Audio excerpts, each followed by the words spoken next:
আসসালামু আলাইকুম প্রিয় শিক্ষার্থী, আজকে আমি আপনাকে একই সাথে তিনটা প্রশ্নের দুর্দান্ত আনসার করা শিখাবো। অর্থাৎ একটা প্রশ্ন থেকে এরকম তিন ধরনের প্রশ্ন আসার ব্যাপক সম্ভাবনা আছে।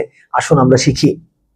তো বলছে যে 31 থেকে 53 মধ্যে বলছে যে 31 এবং 53 এর মধ্যে 31 এবং 53 এর মধ্যে কি বলছে যে মৌলিক সংখ্যা কতটি, এটা একটা প্রশ্ন।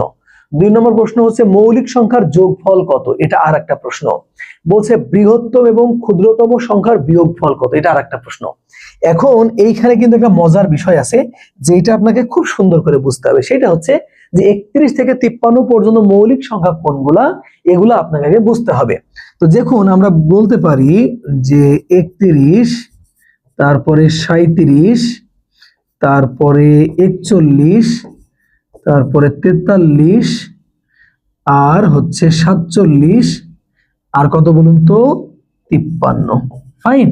তাহলে 31, 37, 41, 43, 47, 53।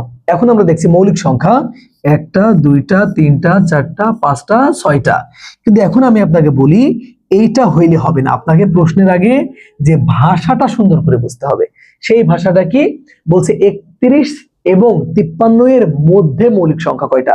তাহলে 31, 37, 41, 43, 47, 53 এর মধ্যে আমরা চাইলেও কিন্তু সবগুলাকে নিতে পারবো না। তাহলে দেখুন, আমরা এই যে 31 কেও বাদ দিব, আবার 53 কেও বাদ দিব। এর কারণ কি? কারণ আপনাকে বলছে শুধু মাঝের গুলো আপনি নিতে পারবেন। এই যে দেখুন, আমাদের মাঝের যে মৌলিক সংখ্যাগুলো আছে, আমরা শুধুমাত্র মাঝের মৌলিক সংখ্যাগুলোই কেবল নিতে পারবো, অন্যগুলা চাইলেও আমরা নিতে পারবো না। বাস, এখন আনসার করতে পারবেন। তাহলে মৌলিক সংখ্যা কতটি? এখন আমরা বলতে পারবো মৌলিক সংখ্যা 1 2 3 4। তাহলে আমাদের মৌলিক সংখ্যা হচ্ছে 4টি। এটা প্রথম প্রশ্নের আনসার। 2 নম্বর প্রশ্ন, মৌলিক সংখ্যার যোগফল কত? ভাই, এই 4টা মৌলিক সংখ্যার যোগফল কত? এই 4টা মৌলিক সংখ্যার যোগফল হচ্ছে 168। ফাইন। এরপরে বলছে বৃহত্তম এবং ক্ষুদ্রতম মৌলিক সংখ্যার বিয়োগফল কত? অর্থাৎ এই 4টার মধ্যে বৃহত্তম এবং ক্ষুদ্রতম। আমরা দেখতে পাচ্ছি বৃহত্তম হচ্ছে কত বলুন তো 47, আর ক্ষুদ্রতম হচ্ছে 37। যদি আমরা বিয়োগ করি তাহলে আমাদের কত আসবে? 10। এখন দেখেন, যদি আপনি এভাবে পড়েন যে একটা প্রশ্ন থেকে কয়টা প্রশ্ন হইতে পারে, তাহলে কিন্তু আপনার প্রিপারেশন এমনি স্ট্রং হবে। কিরকম?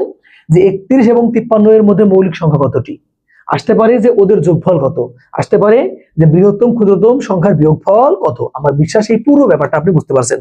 তবে হ্যাঁ, এই অঙ্কটার ভাষা আছে 3টা, 1টা 2টা আর হচ্ছে 3টা। সেই 3টা ভাষা কি? বলতে পারে যে 31 থেকে 53 পর্যন্ত এটা একটা ভাষা, বলতে পারে 31 এবং 53 এর মধ্যে এটা একটা ভাষা, যেটা করলাম।